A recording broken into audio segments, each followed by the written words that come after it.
bonjour à tous. Merci d'être présents ce matin à l'Université IBC. Pour ceux qui ne me connaissent pas, je me présente. Mon nom est Sylvie Boyer. Je suis directrice des produits d'investissement chez Auréa Signature, maintenant IBC. Je suis dans le domaine depuis 1981 et avec Auréa depuis 2006. J'ai le plaisir d'accueillir ce matin deux personnes très intéressantes car ce matin, on vous parle investissement.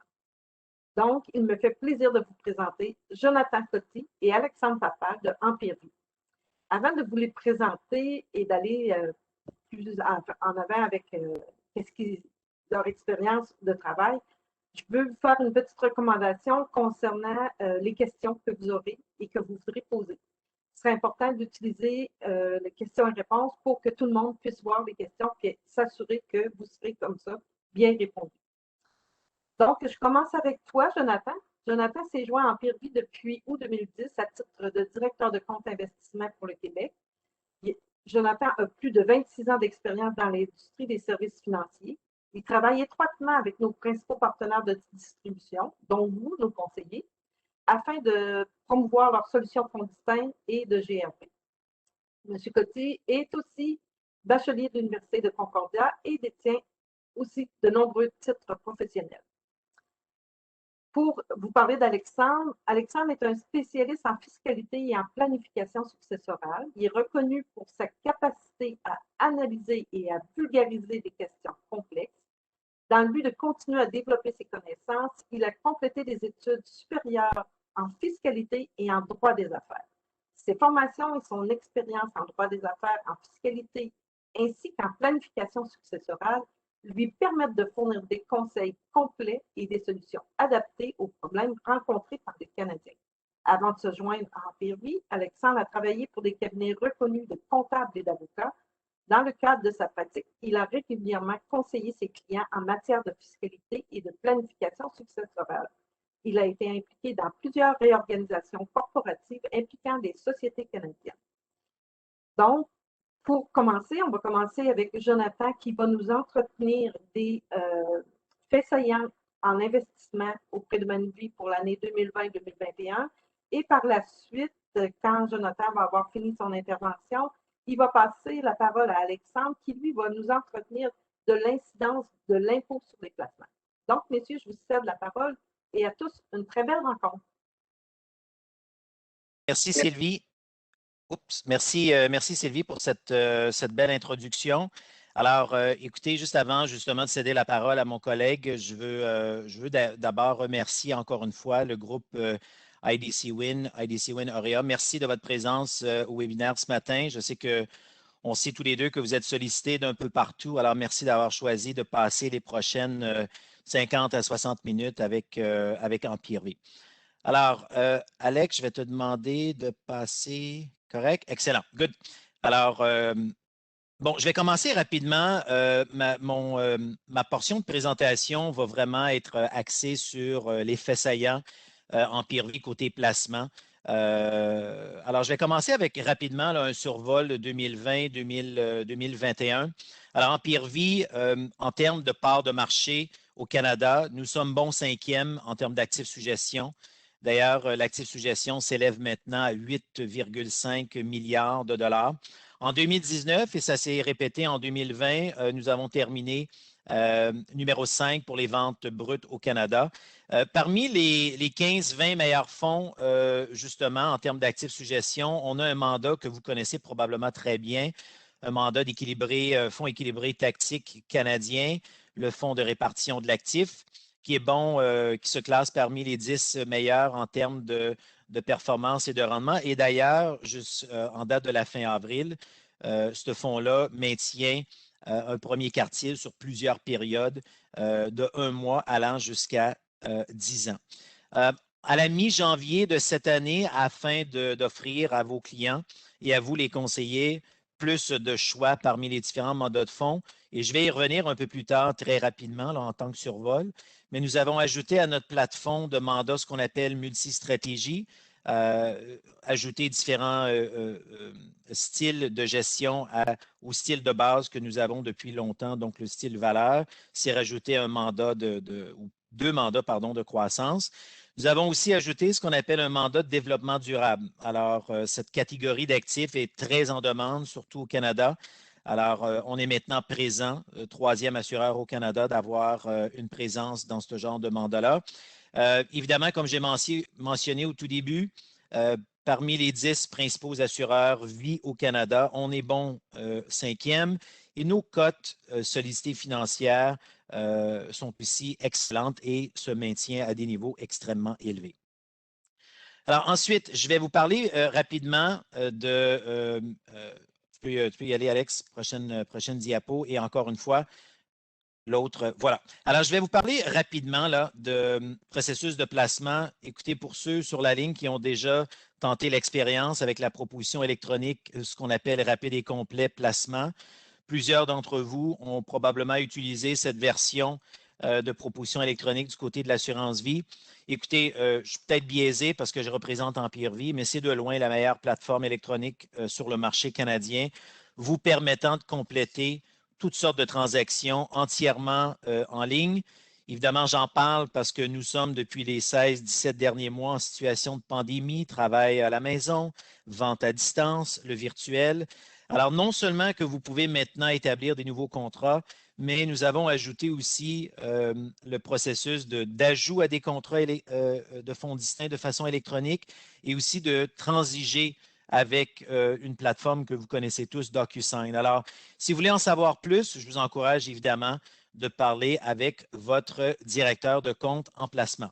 Si on poursuit, vas-y, Alex. OK, encore une fois. Voilà. Alors, notre cheval de bataille côté placement, c'est de loin notre contrat qui est très, très fort là, en fonds distincts. On l'appelle FPG, donc Fonds de placement garanti de l'Empire Vie. Écoutez, évidemment, dans les questions de temps, je ne peux pas passer en détail tous les points dont vous voyez à l'écran. Mais bref, si vous cherchez un contrat de fonds distincts qui est solide, plusieurs caractéristiques, plusieurs mandats de choix de fonds, différents choix de garantie, rémunération selon vos préférences, etc., etc., je crois sincèrement que nous avons le contrat de fonds distinct pour vous. Alors, encore une fois, vous avez les grandes lignes ici à l'écran à développer avec votre directeur de compte. Si on continue, l'autre cheval de bataille, la fameuse solution de revenus viager garanti. Écoutez, on est toujours présent au Canada.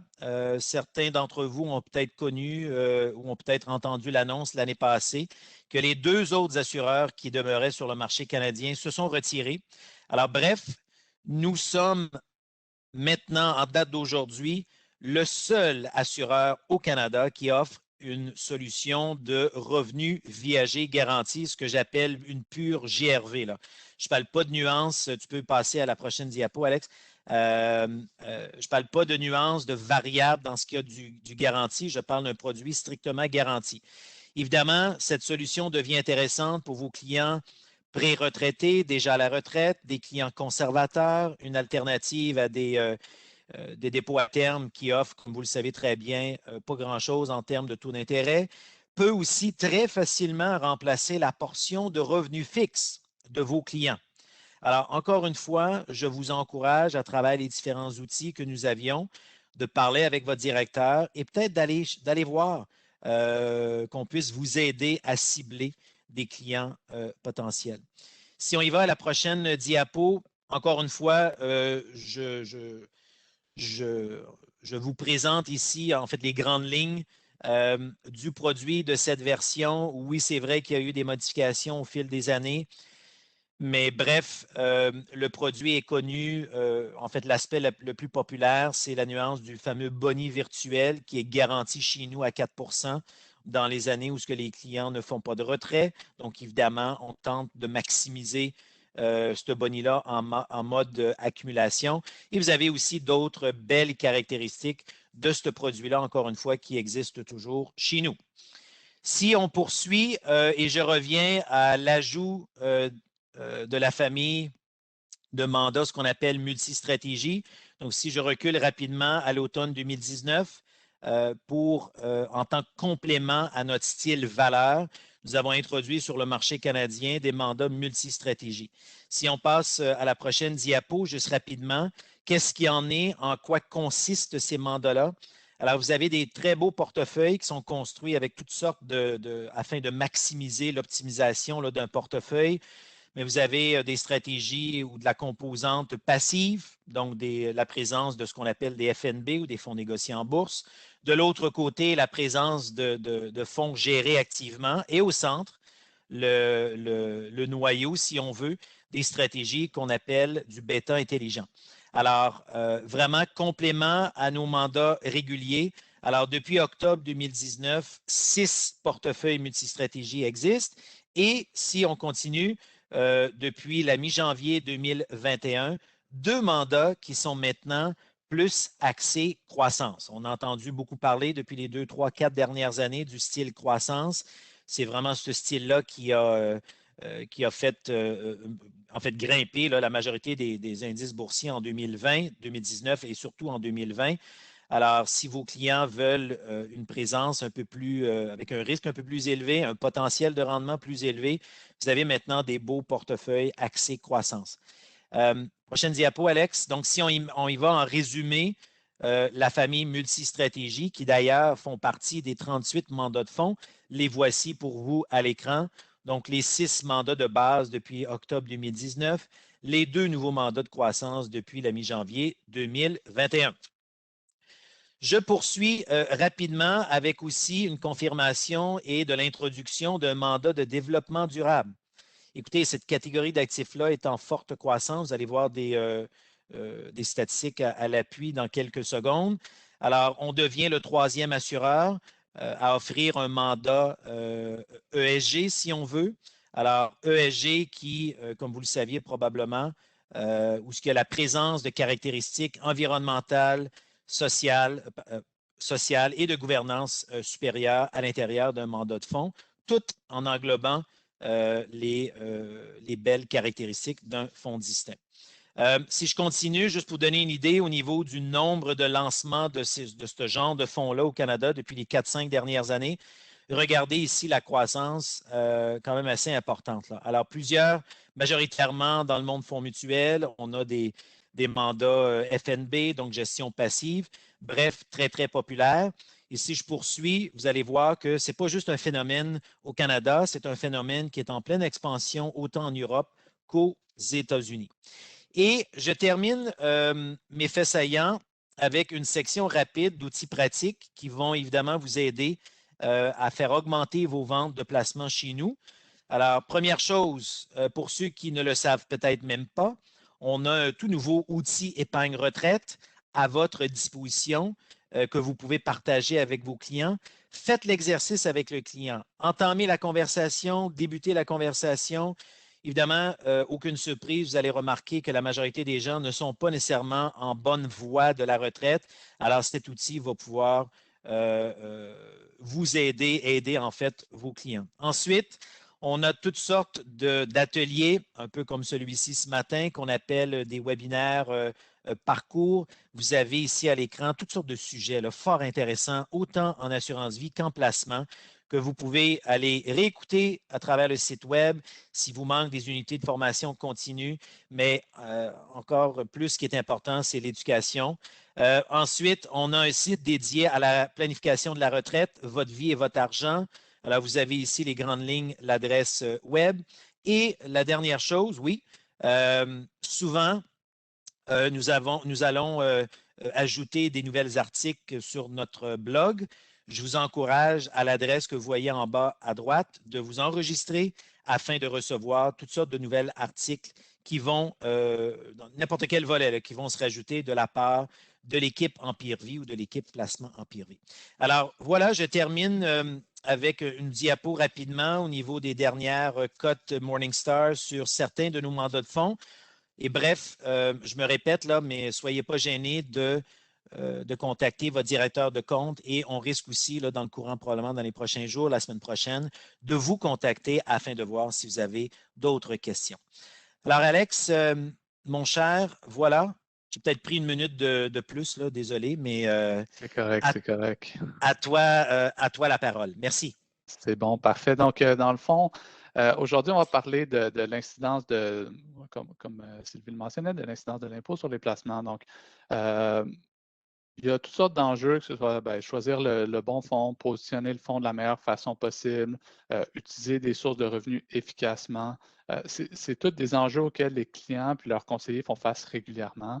Quand il vient de faire face à ces enjeux-là, certaines questions qui surviennent incluent, ça va être quoi les conséquences fiscales de choisir une certaine option? Est-ce qu'il y a des conséquences fiscales négatives? Est-ce qu'il y a un moyen de réduire les impôts que le client et son conjoint, son époux devraient payer? Qu'est-ce qu'ils pourraient faire différemment pour améliorer leur situation à la retraite? Donc, un des objectifs de la présentation d'aujourd'hui, c'est que les participants quittent avec une meilleure compréhension quant à l'impact que le positionnement de certains actifs peut avoir sur l'imposition du revenu des clients, plus particulièrement leur retraite. Puis, on va aussi voir quelques stratégies qui sont simples, faciles à comprendre, faciles à expliquer aux clients. Puis c'est des stratégies qui pourraient quand même avoir un impact important sur la planification de retraite des clients, ce qui évidemment fait du conseiller qui les a amenés une valeur ajoutée pour les clients. Donc, on va commencer par regarder l'imposition des fonds distincts. Plus spécifiquement, on va regarder les conséquences fiscales pour des investisseurs qui sont des individus, de détenir certains types de fonds non enregistrés. On va voir l'impact qu'un mauvais positionnement peut avoir sur les prestations et les crédits gouvernementaux. On va regarder aussi des façons pour optimiser l'efficacité fiscale pour un client ainsi que pour un couple. Puis on va regarder tout ça à travers une étude de cas.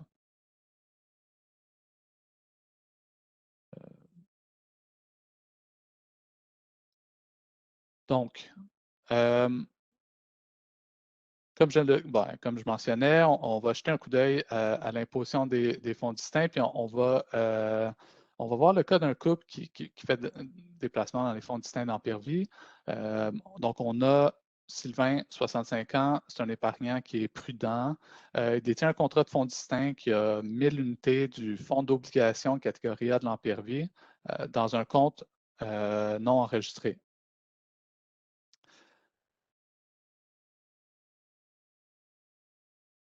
Il est marié à Joanne, qui a aussi 65 ans, qui est une épargnante un petit peu plus audacieuse que Sylvain.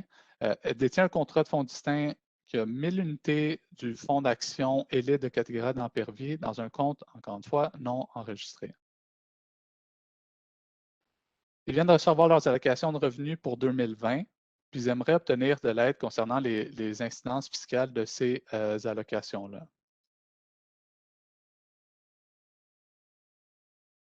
Donc, avant de regarder les allocations de revenus du fonds d'obligation de catégorie de l'Empire-Vie de Sylvain, je voulais vous présenter la composition de l'actif du fonds.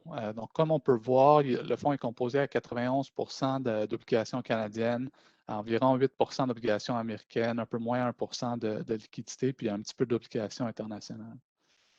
Aussi, on voit que le fonds ne contient pas d'actions canadiennes, puis ça, c'est en date du 30 avril 2021. Donc, avec une composition d'actifs comme ça, à quel type d'allocation est-ce que vous attendez avoir pour Sylvain? Bien, on peut s'attendre à ce qu'il y ait des allocations de revenus d'intérêt, possiblement du gain en capital s'il y a certaines obligations qui ont été vendues durant l'année. Puis on peut penser qu'il va y avoir un petit peu de revenus étrangers vu qu'on a des obligations américaines dans le portrait. Donc, voyons voir si on a raison. Les allocations de revenus de 2019 puis 2020 de tous nos fonds distincts sont accessibles sur le site web de l'Empire-Vie dans la section qui est réservée aux conseillers. L'information sur le site Internet est présentée d'une façon assez similaire à ce qu'on voit à l'écran. Donc, les répartitions sont présentées par type de revenu en dollars par unité. Donc, pour les conseillers et les clients qui considèrent investir dans un certain fonds, il est possible d'avoir une idée des allocations de ce fonds qui ont eu lieu au cours des dernières années. Même si, évidemment, les allocations passées ne sont pas une garantie des allocations futures, surtout évidemment, quant au montant distribué, ça peut quand même être une indication de ce à quoi on peut s'attendre au cours des prochaines années. dans notre exemple, on peut voir que les allocations du fonds d'obligation de catégorie A sont composées de différents types de revenus pour 2020. Il y a des revenus d'intérêt, comme ça on s'y attendait. Par contre, ce qui est un petit peu surprenant, c'est que les revenus d'intérêt correspondent à environ la moitié du gain en capital qui a été alloué. La répartition comprend aussi des dividendes canadiens, ce qui pourrait être surprenant d'un fonds d'obligation.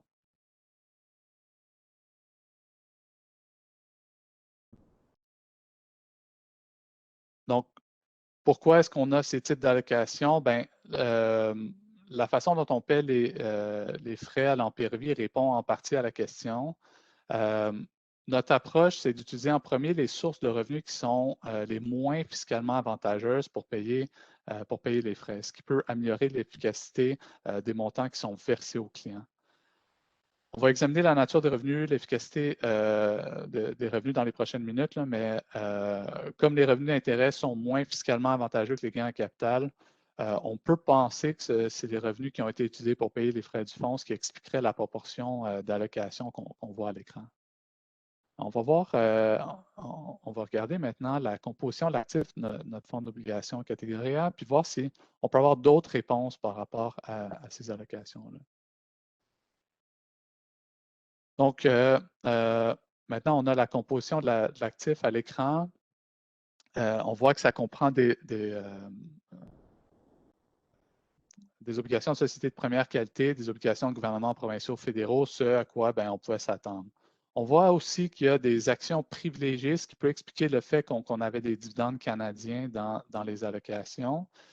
Puis, évidemment, si la vente d'un des actifs a donné lieu à des gains en capital au moment de la vente de ces actifs-là, ça expliquerait que le fonds a réalisé ce type de revenus, donc des gains en capital.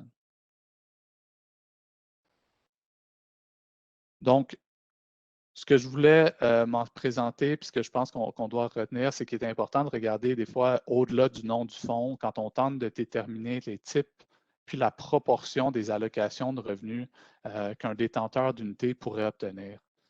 La possibilité de consulter les allocations des années précédentes pour les différents fonds, encore une fois, peut donner une idée des allocations de revenus pour les années à venir, en supposant évidemment que la composition de l'actif reste sensiblement la même.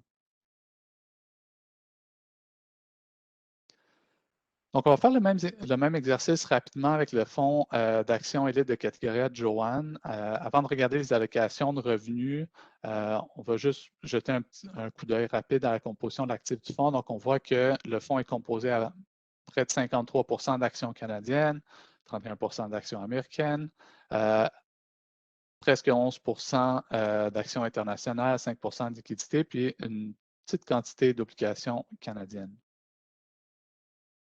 Donc, je vous pose la même question qu'un petit peu plus tôt. Avec cette composition d'actifs-là, quel type d'allocation est-ce que vous attendez pour Joanne? Encore une fois, on peut certainement s'attendre à ce qu'il y ait des gains en capital. Si des actifs comme les actions, qu'elles soient canadiennes, américaines ou étrangères, ont été vendues durant l'année 2020, évidemment, dans ce cas-ci. On peut aussi s'attendre à des dividendes canadiens qui proviendraient des actions canadiennes, puis à du revenu étranger provenant des dividendes versés par les sociétés américaines internationales. Mais encore une fois, on va voir si on a raison.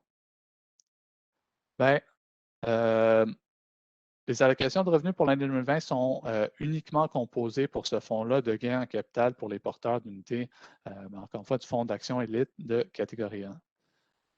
Malgré que le fonds est composé d'actions canadiennes, les allocations du fonds ne comprennent aucun dividende canadien, même si on se rappelle, il y avait près de 53 d'actions canadiennes. Donc, encore une fois, la question, c'est pourquoi? La première possibilité serait que les compagnies dont les actions sont détenues dans le fonds n'ont pas déclaré de dividendes en 2020. C'est une possibilité qui pourrait faire du sens, considérant que plusieurs compagnies ont réduit ou carrément arrêté de déclarer des dividendes en 2020 pour conserver des liquidités dans le cadre de la pandémie de COVID. Par contre, ben, l'avantage d'avoir accès aux allocations de 2019 sur le site Internet, c'est qu'on peut aller voir qu'est-ce qui s'est passé en 2019. Puis si on regarde les allocations de 2019 pour le même fonds, on peut voir qu'il y avait eu, encore une fois, que des allocations de gains en capital. Donc, ce qu'on comprend de ça, c'est que ben, la réponse ne vient pas de là, mais elle vient probablement du moins, ou du moins en partie, de la façon que, encore une fois, qu'on utilise pour payer les frais à l'Empire Vie. Donc, comme je mentionnais, notre approche, c'est d'utiliser en premier les sources de revenus qui sont les moins fiscalement avantageuses pour payer les frais, ce qui peut, encore une fois, améliorer l'efficacité fiscale des montants qui sont versés aux clients. On va revenir sur l'efficacité fiscale de la nature des revenus, mais rapidement, comme les dividendes canadiens sont moins fiscalement avantageux que les gains en capital, on peut penser que ces revenus ont été utilisés pour payer les frais du fonds, ce qui expliquerait qu'ils n'ont pas été distribués aux détenteurs d'unités.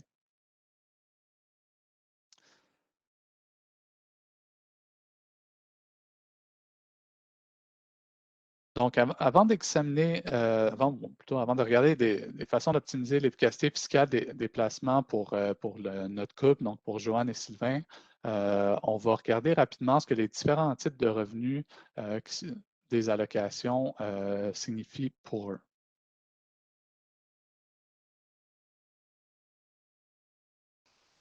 Donc, comme on a vu un petit peu plus tôt, Sylvain a obtenu un petit peu plus que 342 $ en revenus d'intérêt en 2020. Le revenu d'intérêt, ben, on sait, est entièrement imposable au Canada. Sylvain doit donc inclure le plein montant de 342,41 $ dans le calcul de son revenu net pour l'année fiscale 2020. Le revenu d'intérêt va être imposé au taux d'imposition marginal de Sylvain, qui lui, ben, dépend de son revenu imposable. Mais si on prend, par exemple, une situation où Sylvain aurait un revenu imposable de 100 000 $, le revenu d'intérêt va être imposé à un taux d'imposition marginal combiné, donc combiné fédéral-provincial, de 45,71 % en 2021 au Québec.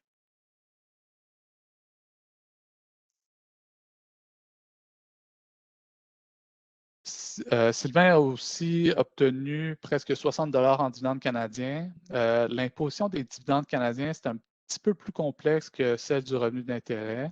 Les dividendes déterminés, ce qui est habituellement le type de dividende qui est versé par des sociétés publiques canadiennes.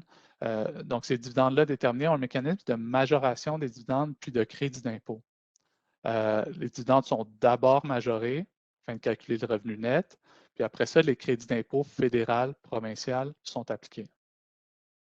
En 2021, la majoration sur les dividendes déterminés est de 38 %, le crédit d'impôt fédéral pour dividendes déterminés de 15 %, puis le crédit d'impôt provincial au Québec pour ces dividendes-là, c'est de 11,7 %.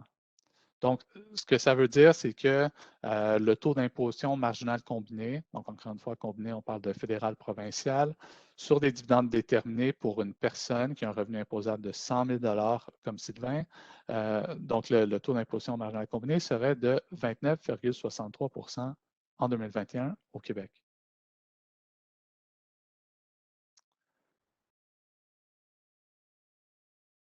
Donc, qu'est-ce que ça signifie, cette mécanique-là? Puis, parce qu'on va l'utiliser plus tard quand on va regarder l'impact que ça peut avoir sur des prestations puis sur les crédits gouvernementaux. Donc, qu'est-ce que ça signifie, cette mécanique-là en deux temps pour une personne qui reçoit 100 $ en dividendes déterminés? Bien, comme on vient de voir, il y aurait une majoration des dividendes de 38 %. Puis le montant de dividendes qui serait inclus dans le calcul du revenu net serait donc de 138 $. Le crédit d'impôt fédéral serait appliqué par la suite, puis le crédit d'impôt provincial aussi. Donc pour Sylvain, donc le revenu de dividende de 59,62 $ qu'il a réalisé va être majoré de 22,66 $. Donc ce que ça veut dire, c'est qu'il va devoir inclure 82 $ des poussières au calcul de son revenu net. Donc, comme c'est ce montant-là de 82,28 $ qui va être ajouté au calcul du revenu net de Sylvain, c'est ce montant-là qui pourrait avoir, comme on va le voir, une incidence sur les prestations gouvernementales de Sylvain. Ce n'est pas le montant d'allocation de 59,62 $. Donc, encore une fois, on va y revenir dans quelques minutes. Le revenu étranger est distribué aux détenteurs d'unités, dans ce cas-ci, Sylvain, qui a reçu 127,45 $, puis le revenu étranger est entièrement imposable. Ça signifie qu'il va devoir inclure le plein montant dans son revenu, dans le calcul de son revenu pour l'année fiscale 2020. Les dividendes de sociétés étrangères ne bénéficient pas du crédit d'impôt pour dividendes qu'on vient de voir.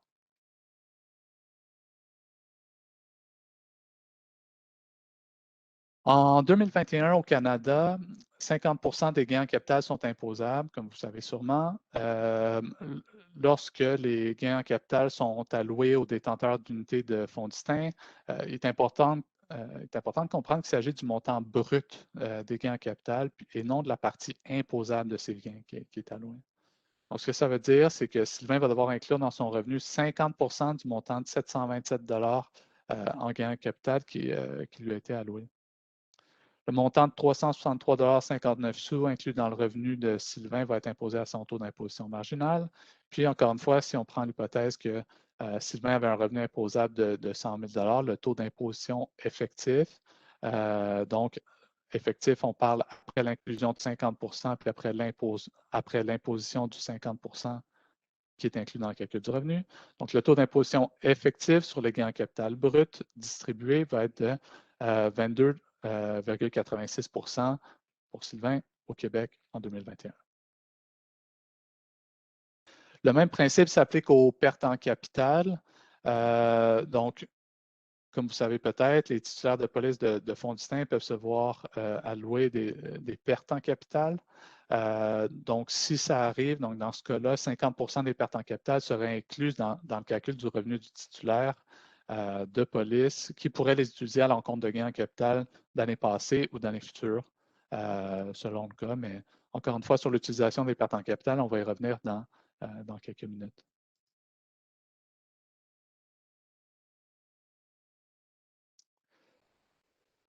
Donc, les incidences fiscales pour Joanne sont beaucoup plus simples parce que elle a eu seulement des gains en capital durant l'année 2020, seulement eu des allocations de gains en capital. Donc, ces gains en capital-là vont être imposés de la même façon qu'on vient de voir pour Sylvain, ce qui veut dire que Joanne va devoir inclure 50 % du montant qui lui a été alloué, du montant de 12 846 $ en gains en capital qui lui a été alloué. Le montant de 6 423,17 $ inclus dans son revenu va être imposé au taux marginal de Joanne. Donc, si on prend l'hypothèse que Joanne était imposée au taux d'imposition le plus élevé qui s'applique aux particuliers, ça signifie que le taux d'imposition effectif, puis là, quand on parle d'effectif, encore une fois, on parle d'une fois qu'on a pris le montant brut de gain en capital, on a inclus 50 % en revenu, puis qu'on on applique le taux d'imposition sur le 50 %. Donc, le taux d'imposition effectif sur les gains en capital bruts alloués serait de 26,65 % au Québec pour Joanne en 2021.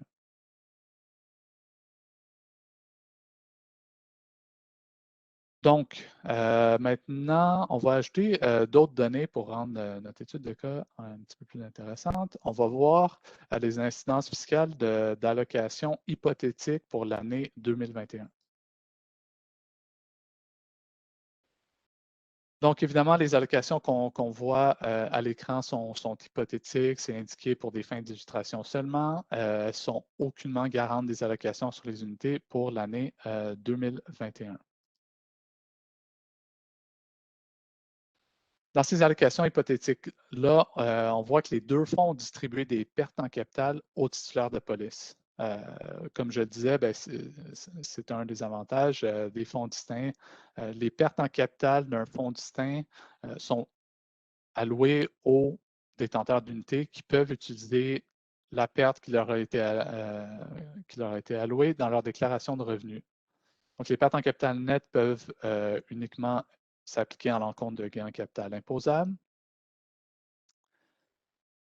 elles peuvent être reportées à l'une des 3 années précédentes ou elles peuvent être reportées dans le futur, puis elles n'ont pas d'expiration si elles sont reportées dans le futur. Donc, qu'est-ce que ça veut dire? Bien, ça veut dire que quand on met tout ça ensemble, la première étape, c'est de calculer le montant imposable des gains en capital ou la partie déductible des pertes en capital à partir des gains ou des pertes qui ont été alloués par un fonds distinct. Donc, comme on l'a vu plus tôt, Sylvain a obtenu des gains en capital de 727 tandis que Joanne en a obtenu de près de 13 000 en 2020. Donc, puisque le taux d'inclusion des gains en capital était de 50 en 2020, le gain en capital imposable était de 363 des poussières pour Sylvain et de 6 423 pour Joanne.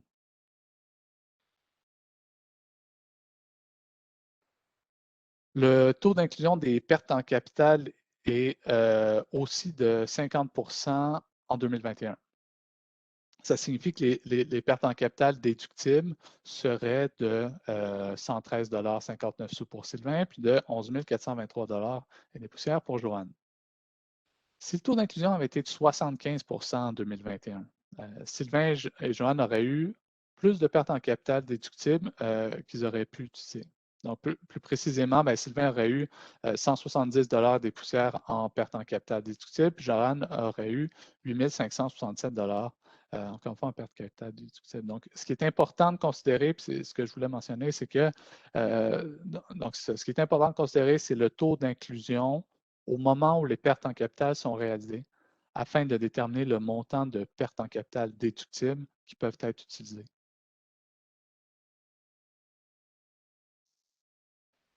Donc, ce que ça veut dire pratico-pratique, c'est que Sylvain pourrait reporter rétrospectivement, donc dans le passé, ses pertes en capital déductibles qui sont réalisées en 2021 à sa déclaration de revenus de 2020, afin de compenser les gains en capital qui ont été réalisés, comme on a vu, en 2020. Donc, dans ce cas-là, s'il choisit de faire ça, il pourrait recevoir un remboursement d'impôt suite à une nouvelle cotisation de l'année précédente.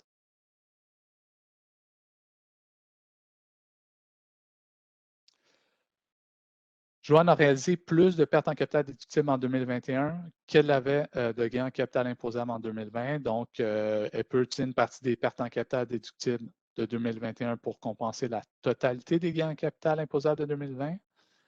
Puis, bien, le solde, donc le montant inutilisé de 5 000 en perte en capital déductible, peut être reporté à des années fiscales ultérieures. Donc, si Joanne réalise des gains en capital dans le futur, puis ça ne dérange pas que ces gains proviennent d'une allocation de fonds distincts ou d'un autre placement non enregistré, bien, elle va pouvoir utiliser les pertes en capital déductibles qui sont réalisées en 2021 pour compenser des gains futurs.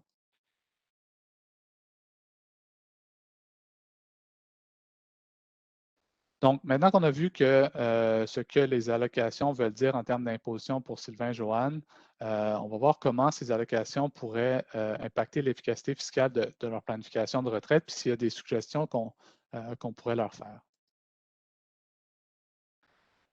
Donc, petite statistique pour commencer. Donc, selon une étude de Natixis Global Asset Management, 22 des investisseurs affirment que leur conseiller a discuté des impacts fiscaux selon le type de revenu de placement gagné. Donc, ce que ça veut dire, c'est que les conseillers qui choisissent de discuter de ces enjeux-là avec leurs clients vont faire partie d'un groupe qui est assez restreint. Donc, c'est une bonne façon de se démarquer de la compétition tout en ajoutant de la valeur pour les clients. Donc, comme je le mentionnais un peu plus tôt, le type de revenu de placement gagné peut avoir, entre autres, une incidence sur le calcul du revenu net.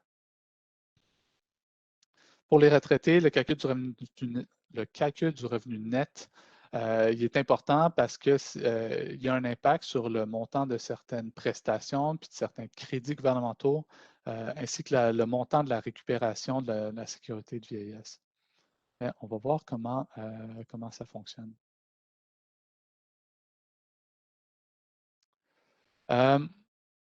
Donc, le revenu net d'un contribuable peut avoir une incidence, comme je le disais, sur les prestations et les crédits du gouvernement. Donc, par exemple, le revenu net peut avoir une incidence sur le montant en raison de l'âge d'une personne qui est le montant en raison de l'âge, pourrait augmenter le montant personnel.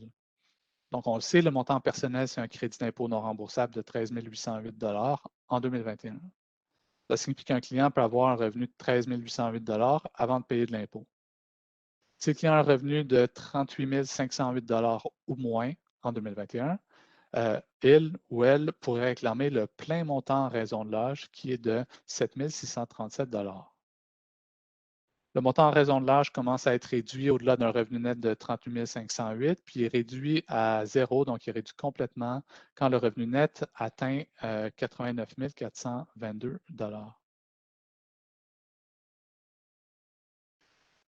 Le revenu net d'un client peut aussi avoir un impact sur la pension de la sécurité de vieillesse du client. Donc, si le revenu net est supérieur au seuil qui est de 79 845 en 2021, le client va devoir rembourser une partie de sa pension de sécurité de vieillesse. La pension de sécurité de vieillesse totale est alors réduite d'un impôt de récupération mensuel. Le calcul de ce remboursement-là, pour un client, est basé sur la différence entre le revenu du client puis le seuil pour l'année. Seuil, encore une fois, qui est de près de 80 000 Donc, première étape, on détermine l'excédent du revenu sur le seuil. Puis, deuxième étape, c'est le client qui doit rembourser 15 de cet excédent-là. Donc, une des façons d'éviter ça, d'éviter cet impôt de récupération-là, c'est le fractionnement du revenu, entre autres le fractionnement du revenu de pension, mais on va revenir là-dessus dans quelques instants.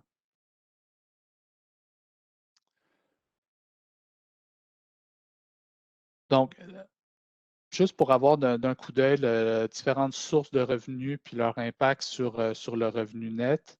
Donc, on peut le voir à l'écran. Les montants que les clients reçoivent de la Régie des rentes du Québec ou du régime de pension du Canada constituent du revenu et sont pleinement imposables. Comme vous le savez peut-être, l'impôt n'est pas automatiquement retenu de ces prestations-là, mais les clients peuvent demander que l'impôt sur le revenu fédéral soit déduit de leurs prestations mensuelles en se connectant sur leur compte Mon dossier Service Canada ou en demandant au Québec une déduction d'impôt sur le revenu de leurs prestations RRQ à partir du site web de Retraite Québec. Donc, dans ce tableau-là, on peut voir que certaines sources de revenus ont une plus grande incidence sur le calcul du revenu net que d'autres. Puis, par conséquent, ont un plus grand impact sur les prestations et crédits gouvernementaux qu'on vient juste de voir. Juste avant de passer aux façons d'optimiser l'efficacité fiscale, une dernière source de revenus qui me manque peut-être sur le tableau. Il y en a qui l'ont peut-être deviné.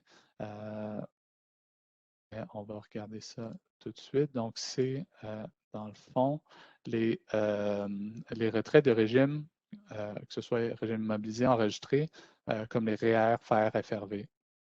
Les retraits de ces régimes-là sont pleinement imposables pour le titulaire du plan. Puis, ce que je voulais mentionner, c'est que la nature des revenus qui est réalisée dans le plan, donc dans le REER, par exemple, n'affecte pas l'imposition des retraits.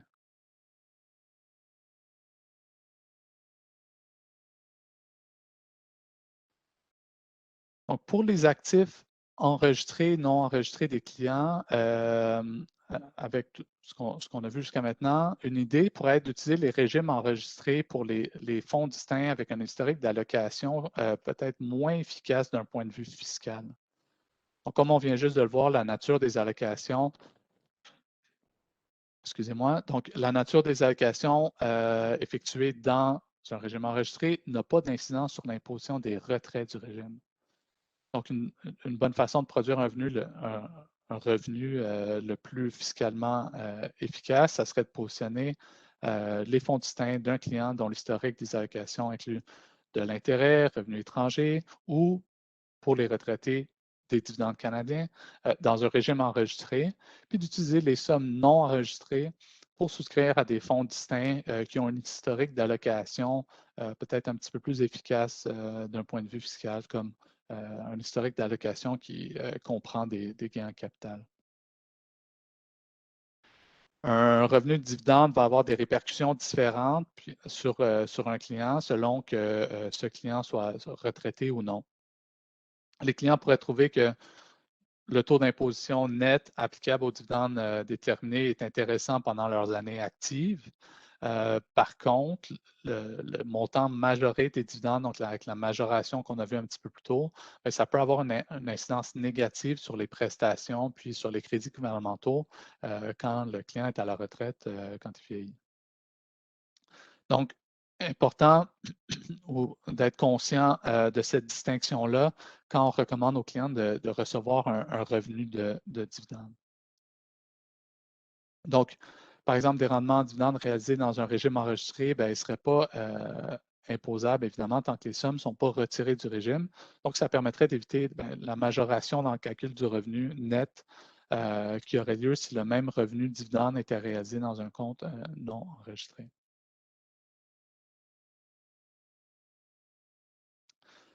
Relativement au régime enregistré, il faut aussi mentionner la possibilité d'avoir accès au montant pour revenus de pension.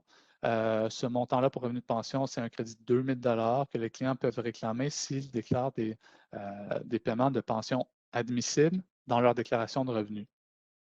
Donc, les clients qui sont âgés de plus de 65 ans ont plus facilement accès au montant pour revenus de pension parce que pour ces clients-là, les prestations qu'ils reçoivent de leur FER, de leur FRV, sont considérées être un revenu admissible aux fins du crédit du montant du revenu de pension. Donc, le fait d'encourager les clients à cotiser à leur REER, leur suggérer des retraits sous forme de prestations périodiques d'un FER plutôt que des retraits ponctuels d'un REER sont des moyens que les conseillers peuvent prendre pour optimiser la fiscalité de leurs clients de 65 ans et plus. Donc, puisque le montant de revenu de pension s'ajoute au montant personnel puis au montant en raison de l'âge, donc montant personnel de 13 808 $, montant en raison de l'âge qui peut s'élever jusqu'à 7 137 $ en 2021. Donc, ça veut dire qu'un bon positionnement d'actifs signifie puis une bonne source de revenus avec des revenus de pension admissibles. Tout ça, ça signifie qu'un client âgé de plus de 65 ans pourrait avoir un revenu jusqu'à 23 445 $ avant qu'il ait à payer de l'impôt sur son revenu.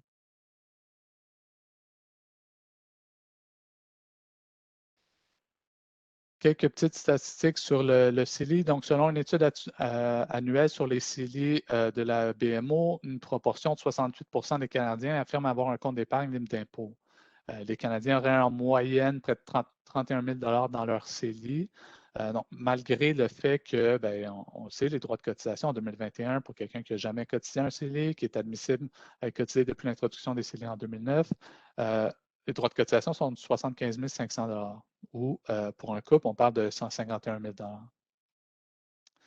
$. Évidemment, on parle des droits de cotisation, mais on pourrait avoir des sommes plus importantes si on considérait évidemment la croissance des placements qui a eu lieu dans le CELI. Donc, on voit qu'il y a des opportunités ici. Donc, quand on a des discussions d'optimisation fiscale avec les clients, les comptes d'épargne libres d'impôt devraient faire partie de la conversation. Donc, non seulement les montants qui sont déposés dans le CELI génèrent des rendements qui sont libres d'impôt, mais comme on le sait, les retraits d'un CELI ne sont pas inclus dans le calcul du revenu net. Comme les montants ne sont pas inclus dans le calcul du revenu net, ils n'ont aucune incidence sur les prestations et sur les crédits gouvernementaux dont on a discuté un petit peu plus tôt. Ça signifie aussi que les clients vont avoir besoin de moins de fonds, de retirer moins de fonds pour générer 1 $ après impôt, ce qui est particulièrement vrai si les sommes auraient autrement été imposées à un taux d'imposition marginal élevé. On pourrait avoir des situations de taux d'imposition marginal élevé dans le cas, entre autres, si un client a un besoin plus grand de $, après impôt au cours d'une année, au cours d'une année d'imposition, par exemple pour payer des frais médicaux ou pour rénover sa résidence. Donc, Les CELI, en plus, ben, sont flexibles parce que, ben, on le sait, les retraits augmentent les droits de cotisation l'année suivante. Donc, les sommes peuvent donc être recotisées dans le futur.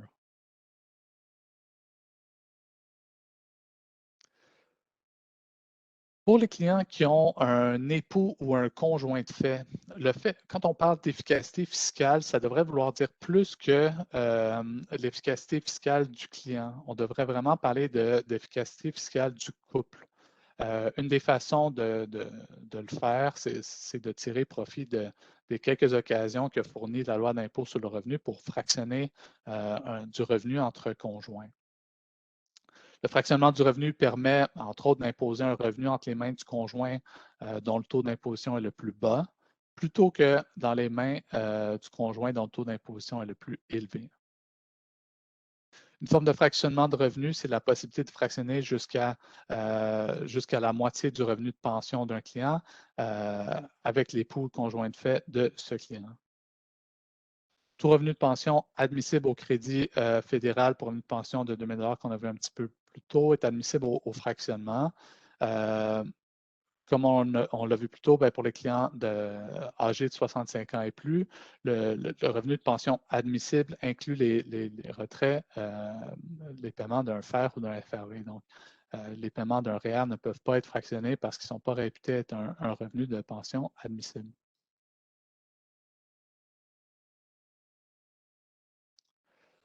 Donc, deux objectifs. Le premier avantage du fractionnement du revenu de pension, c'est celui que j'ai mentionné un petit peu plus tôt. Donc, c'est que le couple va économiser de l'impôt en transférant un revenu de pension qui serait imposé à un taux d'imposition plus élevé à un taux d'imposition plus faible.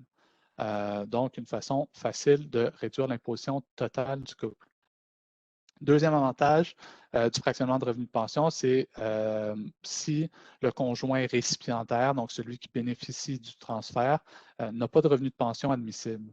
Donc, c'est celui qui reçoit les sommes pour appliquer le montant pour le revenu de pension de 2 000 $ sur le revenu de pension transféré. Cet avantage-là est vrai que le conjoint récipiendaire ait le plus bas revenu imposable ou non. Donc, la possibilité de tirer un avantage du fractionnement du revenu de pension pourrait être utile si un couple a une différence d'âge, par exemple, et qui n'ont pas besoin de retrait de sommes enregistrées pour vivre. On pourrait penser à une situation où monsieur aurait 72 ans alors que madame en aurait 66. Madame ne souhaite pas transformer son REER en FER dès maintenant. Monsieur ayant 72 ans, a récemment été obligé de convertir son REER en FER. Il pourrait transférer une partie des paiements de FER à madame de façon à ce qu'elle bénéficie du montant de 2 000 $ pour revenu de pension. Donc, pour faire le choix de fractionner le revenu de pension admissible, le client et l'époux conjoint de fait doivent remplir le formulaire T1032. Ils doivent le produire avec leur déclaration de revenus, puis c'est un choix qui doit être fait annuellement.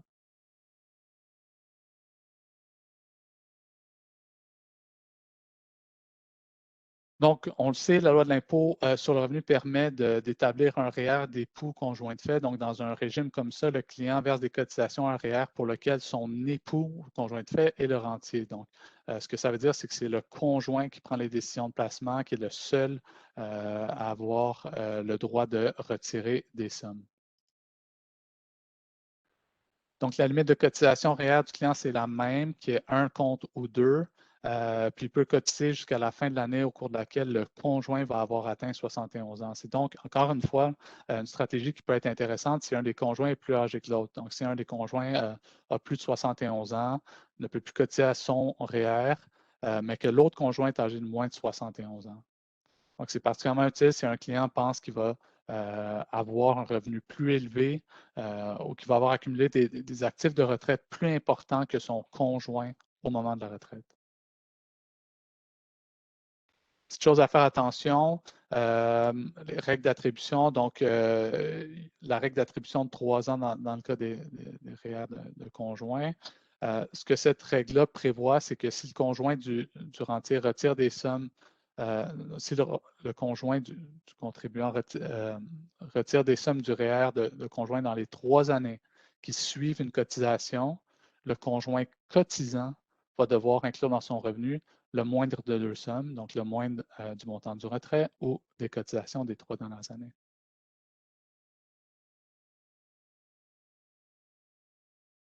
Alexandre, Oui.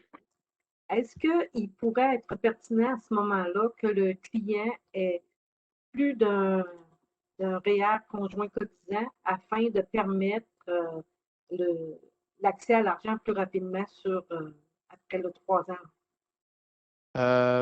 Pour Si, exemple, moi, OK, parfait. Donc, je pense, tu me corrigeras si je me trompe, mais au lieu d'avoir juste un REER entre conjoints, j'en ai deux j'en fais comme des contributions dans un tous les 3 ans quasiment, là, pour protéger un peu je ne sais pas, peut-être une autre période, là, mais pour avoir plusieurs REER qui seraient analysés de façon indépendante, là. Est-ce que c'est oui, bien c'est ça ça? ma question. Est-ce que ça pourrait être pertinent pour permettre l'accessibilité aux sous plus rapidement pour la personne à qui l'argent va appartenir, puis Ben, sans pénaliser le cotisant? c'est une très bonne question. J'aurais tendance à dire que, bon, premièrement, je ne suis pas sûr, je vais le regarder puis je vais pouvoir te revenir. Mais j'aurais tendance à dire que d'habitude, quand c'est facile comme ça, j'aurais tendance à faire attention, à dire que ben, ça se peut, puis dans d'autres situations avec la loi de l'impôt, on tient compte de tous les comptes. Donc, c'est possible que dans une situation comme celle-ci, la règle d'attribution ne tient pas compte du compte de façon indépendante, mais de l'ensemble des REER, des cotisations qui ont été faites dans l'ensemble des REER où le conjoint était rentier. Donc, mais je pourrais te revenir là-dessus sans faute. Alex, excuse-moi, si je peux me permettre aussi, il y a une petite question qui est rentrée, parce que je sais que tu vas terminer bientôt. Il y a une question Oui. d'une conseillère, là, on t'a parlé de CELI tantôt. Euh, Écoute, la question, dans le cas d'un jeune de 26 ans, quel serait le maximum de dépôt vers le CELI? Bon, on sait que est-ce 75 500? On le sait très bien là, qu'en 2021, quelqu'un qui n'a pas adhéré à un CELI ou ni déposé, c'est le maximum. Corrige-moi, l'introduction du CELI recule 2009? 2009, excuse-moi, oui. OK. Milieu Alors, je 2009, pense 2009. que, donc, si quelqu'un a 26 ans aujourd'hui, puis on fait rapidement les mathématiques, on parle de quoi? Là? On peut commencer dès l'année de ses 18 ans, hein, si je ne me trompe pas, et on y va en reculant pour faire le total des cotisations sur une base annuelle, là, c'est ça? Exact. On fait le total à partir de 18 ans, puis on ajoute, je ne sais pas, je ne connais pas les cotisations par année, là. Je ne suis pas rendu là dans ma mémorisation de la loi de l'impôt sur le revenu, mais Oui. c'est ça, il faudrait faire un exercice puis voir jusqu'où OK. on se rend. Ben, en fait, rapidement, 2009, 18 ans, écoute, si on fait, on parle de 9 ans, on parle de 9 ans de cotisation. Donc, il faudrait quasiment reculer de 2021 moins 9 et de voir à ce moment-là. Donc, ça ne serait pas tout à fait, je pense que la réponse à la conseillère, ça ne serait pas tout à fait le 75 500, mais en tout cas, pas loin, là. Il C'est pas faudrait, comme j'ai dit, automatique, c'est ça. non, Faut c'est le ça. faire, faut le faire effectivement. Puis, mais c'est ça. Je pense que règle générale, c'est ça. Faut pas dire ben c'est 75 500. Dans mon exemple, c'est vrai, je suis allé peut-être, j'aurais pu donner l'exemple, par exemple, des gens de 65 ans avec qui on travaillait. Ben, pour des gens comme ça, on le sait que il y avait largement dépassé 18 ans en 2009. Là. Donc, OK. on peut vraiment juste se fier aux 75 500, mais sinon, c'est ça. Il faut vraiment y aller, regarder à 18 ans, c'était quoi, puis les OK. années suivantes. Je vais tenter de trouver la réponse là, pour la conseillère pendant que tu termines. Merci. Merci. Parfait. Donc, comme Jonathan disait, on achève une dernière stratégie de fractionnement de revenus, dernière stratégie que je voulais aborder aujourd'hui, puis parce que, ben, contrairement aux autres, c'est une stratégie qui fonctionne avec des actifs non enregistrés. Donc, l'objectif avec la stratégie de prêt au conjoint, c'est de transférer le revenu de placement futur, donc d'un époux qui est imposé de façon un petit peu plus significative à un époux où il y a un taux d'imposition un petit peu plus faible. Donc, comment ça marche? Donc, le conjoint au palier d'imposition le plus élevé prête de l'argent à l'autre conjoint. Le conjoint qui reçoit le prêt utilise ces sommes pour investir dans les actifs non enregistrés. Si les sommes sont prêtées au taux d'intérêt prescrit qui est en vigueur au moment où le prêt est octroyé, bien, les règles d'attribution ne s'appliqueront pas. Puis, le revenu des actifs non enregistrés va être imposable pour le conjoint au taux d'imposition le plus faible, donc le conjoint qui recevait les montants du prêt et le conjoint qui, lui, a investi dans les actifs non enregistrés.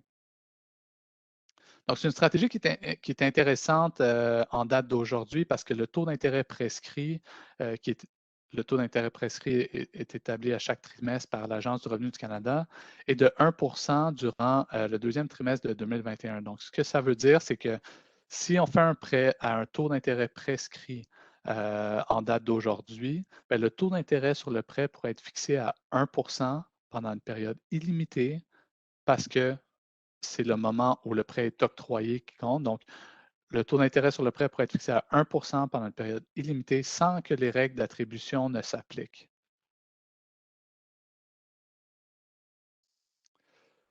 Donc, il faut que le prêt soit établi au moins d'une entente de prêt en bonne et due forme, puis l'intérêt sur le prêt doit vraiment être payé, doit être payé dans les 30 jours qui suivent la fin d'une année civile. Donc, si on le regarde avec notre exemple de Sylvain et Joanne, donc dans leur cas, l'objectif serait de transférer le revenu de placement futur de Joanne, qui, elle, avait un taux d'imposition plus élevé, à Sylvain, qui avait un taux d'imposition plus bas. Donc, ce qu'on fait, c'est qu'il y a une entente de prêt qui est conclue, en vertu de laquelle Joanne va prêter, bon, dans mon exemple, un demi-million de dollars à Sylvain, à un taux d'intérêt annuel de 1 Encore une fois, ils ont choisi ce taux d'intérêt-là parce que c'est le taux prescrit au moment de la conclusion du prêt, si on assume évidemment que le prêt est conclu en date d'aujourd'hui. Donc, Sylvain utilise le demi-million pour investir dans des fonds distincts non enregistrés chez Ampervie. Comme la somme de 500 000 est issue d'un prêt au taux prescrit, les règles d'attribution ne vont pas s'appliquer, puis c'est Sylvain qui va inclure les allocations des fonds distincts dans le calcul de son revenu. Donc, si on n'avait pas mis en place un prêt au taux prescrit, c'est Joanne qui aurait été celle qui aurait investi dans les fonds distincts, puis qui se serait imposée sur les allocations. Donc, ce qu'on a fait, c'est qu'on a transféré l'imposition des allocations de Joanne, qui, encore une fois, a un taux d'imposition plus élevé, à Sylvain, qui a un taux d'imposition plus faible. Les intérêts annuels de 5 000 sur le prêt, parce qu'il ne faut pas les oublier, ces intérêts-là qui correspondent à 5 000 c'est 1 de 500 000, vont être payés à chaque année par Sylvain à Joanne. Ces intérêts payés-là pourraient être déductibles d'impôt pour Sylvain, puis imposables pour Joanne.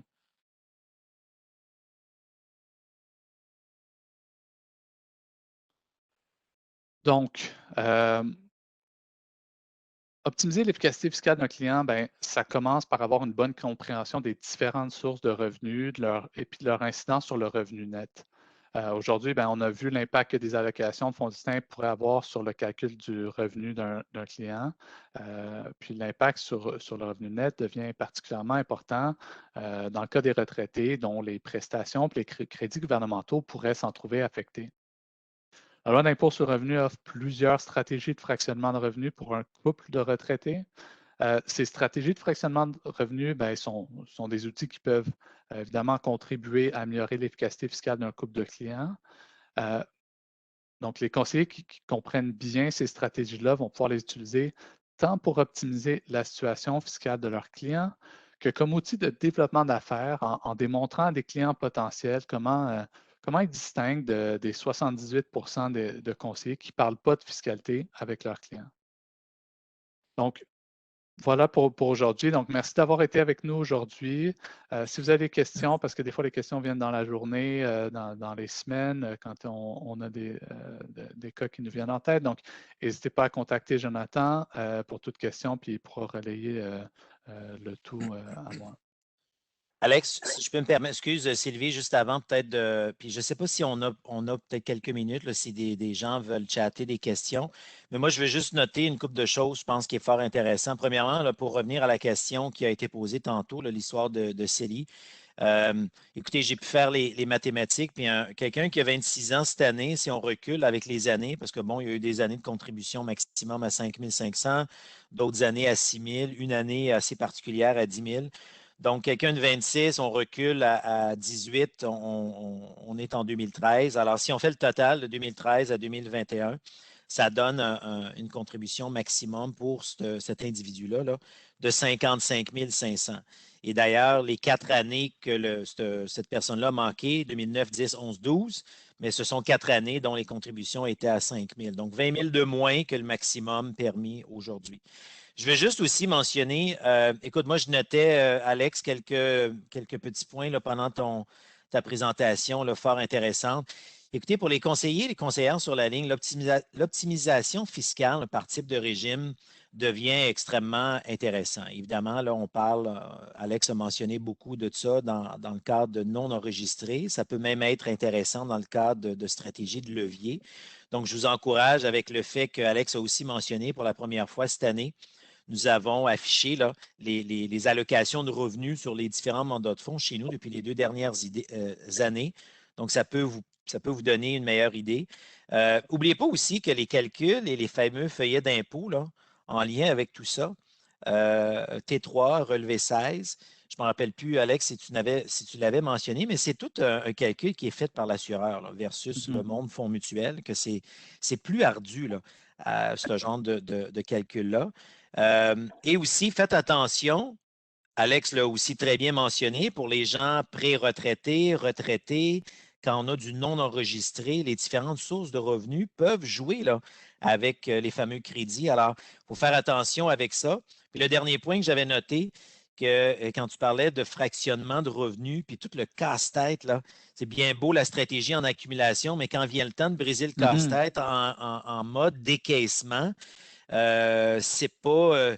Ça peut être un scénario et des recommandations extrêmement différentes d'un client à l'autre. Donc, ça aussi, là, c'est fort intéressant quand on peut bénéficier puis mélanger là, certaines stratégies pour optimiser ou maximiser toutes sortes de choses. Là. En tout cas, ce sont les notes que moi j'avais prises, 3-4 points durant ta présentation. Alors, fait que là, je ne sais pas s'il y a des gens qui ont peut-être dernier appel, comme on dit, si jamais il y en a qui veulent chatter une question. Sinon, on va recéder la parole à Sylvie pour la conclusion. Là. Moi, je ne vois pas de questions qui entrent, Non, moi non plus. Moi non plus. J'aurais le goût d'inviter les gens à nous envoyer soit à moi ou à toi ou leurs questions. Puis, moi, ce que je trouvais très important, c'est ça, c'est de mentionner que si vous avez des questions plus pointues, tout ça, c'est en premier lieu, adressez-vous à votre représentant en Artillerie, que ce soit Jonathan ou un autre. Puis lui, par la suite, pourra vous amener à Alexandre qui pourra étudier votre dossier puis vous donner des conseils plus avancés, des choses plus pertinentes. Mais je suis certaine aussi que pour beaucoup de questions, Jonathan va pouvoir répondre à vos questions. Il faut simplement utiliser le monde qui sont là à notre disposition. Puis, moi, j'avais le goût de te dire, Jonathan, wow! Wow, parce que avec le peu de temps que tu avais, nous avoir présenté autant de choses, je te lève mon chapeau. Merci. Oui, ça fait plaisir. Merci, merci Sylvie. Ça a été vite, mais en fait, bref, on a réussi, je pense, à aborder plusieurs sujets. Mais merci, merci. Puis, je voulais te dire aussi, merci Alexandre, parce que la fiscalité, c'est un sujet qui est très ample. C'est un sujet qui n'est pas facile. Fait que de le rendre simple, de le démystifier en peu de temps, c'est pas facile non plus. Mais c'est pour ça que ce sera important, si vous avez des questions, vous, nos conseillers, de bien vouloir communiquer avec nous. Puis, si on n'a pas les réponses, on va se rendre à nos spécialistes comme Alexandre pour répondre à vos questions. Et avec toute l'expérience professionnelle qu'il a, il va être à même de pouvoir vous aider. Puis j'imagine bien, Alexandre, que tout comme moi, si tu n'as pas la réponse, tu vas la chercher. Ben, je pense que Travailler en fiscalité, c'est une belle leçon d'humilité. C'est de se faire rappeler souvent qu'on sait malheureusement pas tout. Là, fait que, de connaître nos limites, puis c'est ça, puis c'est d'aller les chercher. Là, Ben, Ben, tu l'as bien dit, Sylvie. Écoute, Alex, juste avant de te laisser le dernier mot, Alex est une ressource formidable chez nous, là. Autant en investissement, évidemment, qu'en assurance vie. Alors, à travers, comme tu l'as mentionné, à travers le directeur de compte, peu importe la ligne d'affaires, évidemment, pour les conseillers, c'est une ressource de plus. On est très, très, très, très majuscule content de l'avoir parmi nous. Alors, voilà. c'est bien. Écoutez, moi, je veux simplement vous dire à vous deux merci beaucoup d'avoir été là ce matin, d'avoir pris du temps pour nous éclairer davantage sur ces points-là épineux qu'on rencontre quand même régulièrement dans notre pratique. Nous donner des trucs, c'est toujours merveilleux, c'est toujours apprécié.